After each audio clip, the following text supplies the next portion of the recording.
Hi guys, hola, salut, hola, hola, ¿cómo te llamas? Salut, ça va? Hi. Can you believe I was just trying to figure out how you say how are you in English? Oh my god. So, I just spoke 3 languages because I was privileged and blessed to go to university. It's now that I'm done with school that I'm realizing how it's not everybody that gets the chance to go to university, so it's a blessing, and I'm grateful to God and my parents that I was able to attend university. But as you can see from the title of the video, I didn't just go to university easy. I went strong, tough. It was hard, but I did it. I'm gonna put my graduation picture there for you to see. Is it there already? Okay, it's there. So it wasn't easy, and I just want to talk about the challenges. Some of you are wondering, what's my channel all about? It's about my lived experience. And I was diagnosed with bipolar disorder in 2015. It's a mental health condition, mental problem, mental health issue. Everybody calls it differently, but it has to do with your brain.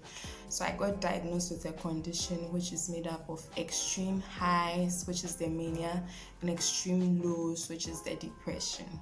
Can you imagine being diagnosed just when you're about to enter your 3rd year in the university with a mental health condition which none of your friends have? And it was hard to accept. That's just made everything complicated for me. But I failed 3 courses as a result of my denial. When I got diagnosed, it hurt me, it was painful. I was just I saw my doctors and my family as my enemies. Anytime they remind me to take my medication, I'll be so angry. I didn't imagine that. I couldn't just imagine a life of normalcy. I could actually have a mental health condition and be able to live a wonderful life. I just couldn't imagine it because I didn't know. My knowledge was very limited. So it's made me very I was just, if I look back at the state I was just in rebellion. I was rebelling. I wasn't attending lectures. I wasn't taking tests. Sometimes I went and sit at the exam hall. I would just look at the paper and know that there's nothing on the paper which I can answer. It was very, very hard to believe. And at that time, my priorities got misplaced. So education wasn't really my priority. No, it was about just having fun. Whatever my emotions felt like having, that's what I wanted to do. I remember I got some really long artificial nails done, and I went to write an exam, and I couldn't write because my nails were so long. That should tell you that I wasn't thinking about school. School was not on my mind. It's like I was a different person. I didn't even see that what I was doing could actually affect my graduation, my possibility of graduating. I didn't even see it like that. So my headspace, in there, nothing was going on well. I was just having a really hard time. Let me talk about challenges. Because of my rebellion, I failed 3 courses. 2 courses in the first semester and 1 course in the second semester. And failing those courses meant that if I don't rewrite them, I will not be able to graduate. So when I failed those 3 courses in my 3rd year, I got blessed with a scholarship. I actually see it as a holiday God gave to me to just travel go and get my head cleared, forget the past, start a new and beautiful beginning, and come back and rewrite the courses in peace so that I could graduate. So when I traveled, I told my parents what had happened. They were ready to pay for me to take those courses again. Like, you have to pay to rewrite. You can't just fill a course and just go scotch-free. No, you have to rewrite. So when I came back to Ghana, one of the first things I did when the new academic year began was to check out the times for, hold on, I think my phone is vibrating. Yeah, we are back. So one of the first, that was actually an alarm. So one of the first things I did was that when I came back, I checked out my academic, let me take it again. So when I arrived in Ghana and the academic year began, I checked out the courses I was resitting, the times for the courses, like, so that I could attend those classes in addition to my final year classes. So I was rewriting 2 courses. So I had to add it to what I was already taking in final. So if my course mates, my other friends were taking 6 courses and having the time of their lives, I was taking like 8 courses. So it wasn't compulsory for me to attend the courses I had failed, the classes. All I needed to do was to show up for the final exam. But I told myself, no, I have to attend those courses, go and understand what is going on in the class, so that, and write the interim assessment, that's like class test, and write the exam, because I can't go and sit down and rewrite 100% paper when I don't know what is going on. So when I checked my timetable, I realized that none of those 2 courses I was retaking was clashing with the final year courses I was taking. So I was so glad, so glad. I attended a Catholic school. That's why I can sign the cross.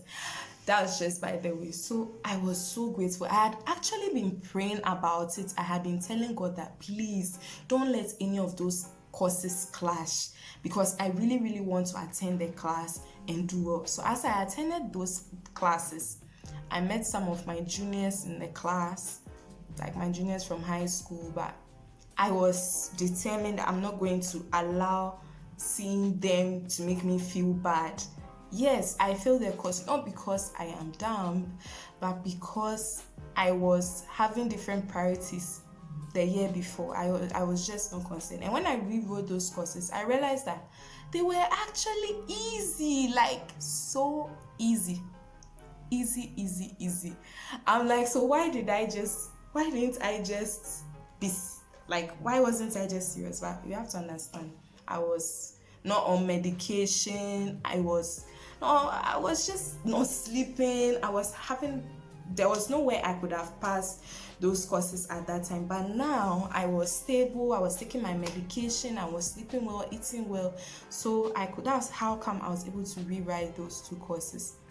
And people had been telling me that the lecturer was mafia. For my international audience, mafia is like someone who marks with iron hands. Is it iron hands or strong hands? Like, they would just, no matter how hard you try, they just don't want you to pass. But I think God, that semester, God made that lecturer's heart very, soft and gracious to us, and I was able to pass those courses. Then the next semester, I had to take one course. I had to rewrite that one course in addition to the other courses I was taking. So whilst my course mates were taking like 4 courses or 3 courses, I was taking 5 courses. And as usual, I prayed that that course will not clash with any of my final year courses. But things happen. It doesn't mean God doesn't love you, but things happen. So I was at home and I checked to see when I'll be having that class, and I realized it was clashing. So I sent an email to the lecturer whose course I was rewriting that, say, I'm sorry, but like, can anything be done for me? I was thinking I was the queen of the class or something, so could I have some privileges here? That's not what I wrote in the email, but I was thinking that something could actually be done. But he told me that since I'm the only one, nothing can really be done. But what I can do is that I should go for a private class with a teaching assistant. So I don't have to attend the main lecture. I just go for those private classes and make sure I write the exam and then a test. I went to the departments, looked for the teaching assistant ASAP, and my teaching assistant, Sarah, wherever you are, God bless you, she was good.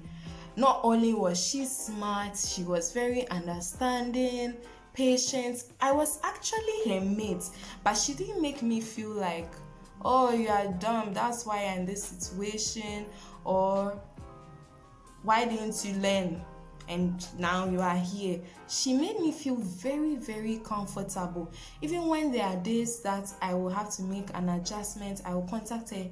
She's ready to adjust the time just for me. Sarah was very, very good and understanding. I've realized that sometimes you just need to communicate with people how you are feeling, what you need, then they will be able to help and understand you. So I took that course.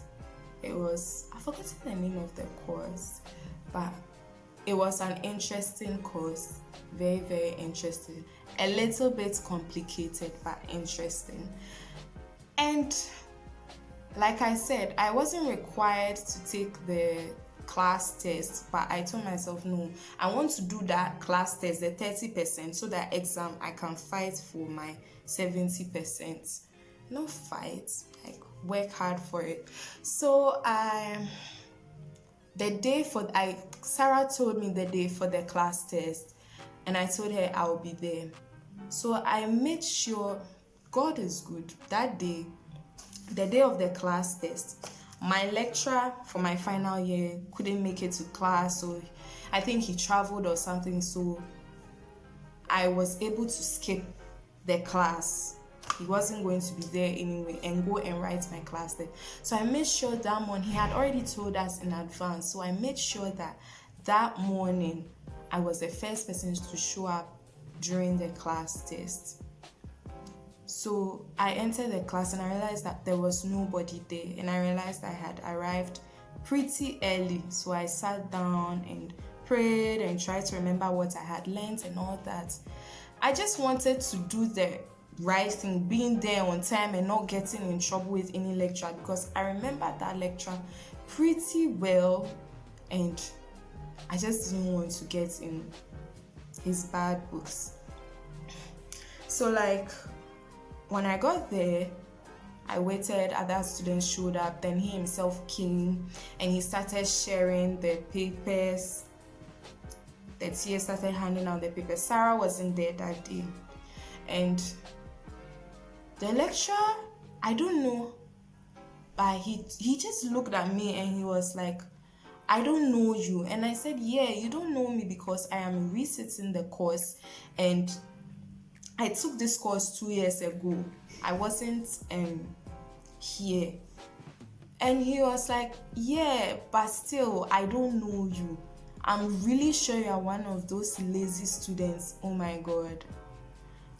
Tears welled up my eyes.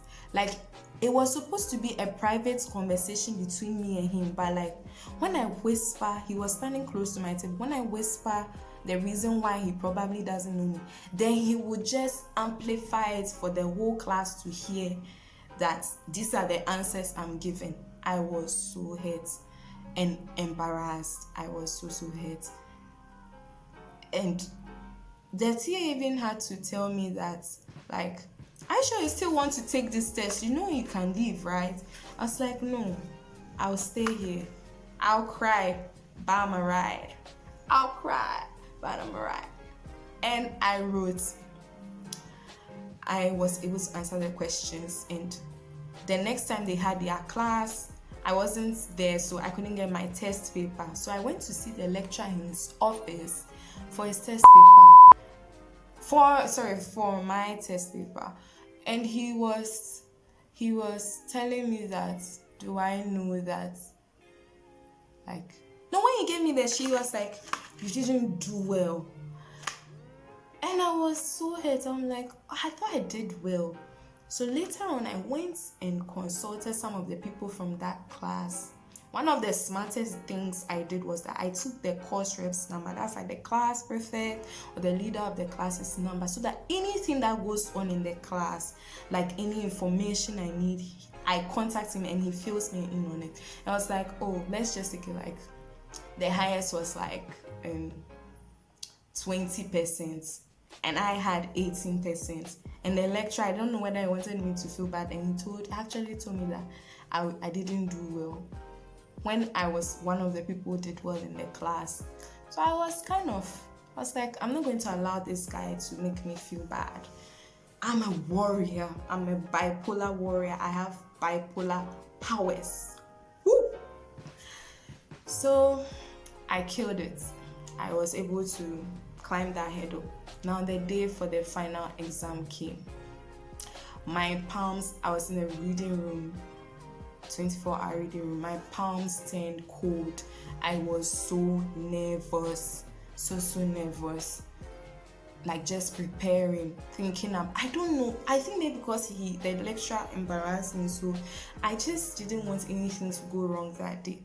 So I went to the exam hall and I realized that because I was resitting the course, my index number was like the first. So like my seat was the first. Like when you enter, I'm one of the first people sitting at the front. So I was just praying the lecturer will not see me. But the lecturer came in when everyone was seated. And I tried to use my hair. That time I didn't have this hair. I tried to use my hair to cover my face. I just didn't want the guy to see me and speak a negative word into my life, because I just I didn't need any negative energy at that point. I needed to be very focused. But still, he walked to my desk and he whispered into my ears, "Better luck this time round." I didn't know whether I should take it as a compliment or a word of encouragement, or he was taunting me or mocking me. But I told myself, no, honey, I am going to write this paper and I'm going to write to the glory of God. So I wrote and wrote and wrote. I expanded my answers. I used so many sheets of paper because I wanted to impress him and make him know that I'm not as lazy as he thought I was back then. I just didn't have my goals and priorities set right before me. Like, I didn't have the mental strength to study back then. And the results came. And I passed. And I was able to graduate. This is actually my sister's graduation campus. My sister friend Esa, we did it on a KC, the Trinity. We did it. So I killed it. So those are some of my challenges. It wasn't easy, and I used to doze off at some lectures because back then I didn't know taking my medication early will help me to wake up quite early, and it's like if you take your medication early, the medication is able to get more hours to stay in your system, work, and then by morning to be out. I didn't know, so I was always tired and stuff like that. By the end of the day, I did it. So that is my story. I will see you guys later in another episode. Bye. Au revoir. And how do you say bye in Spanish? It's been a while. If you know how to say bye-bye in Spanish. Oh, I think I remember. What do you call it? Just drop it and let me see. Bye-bye.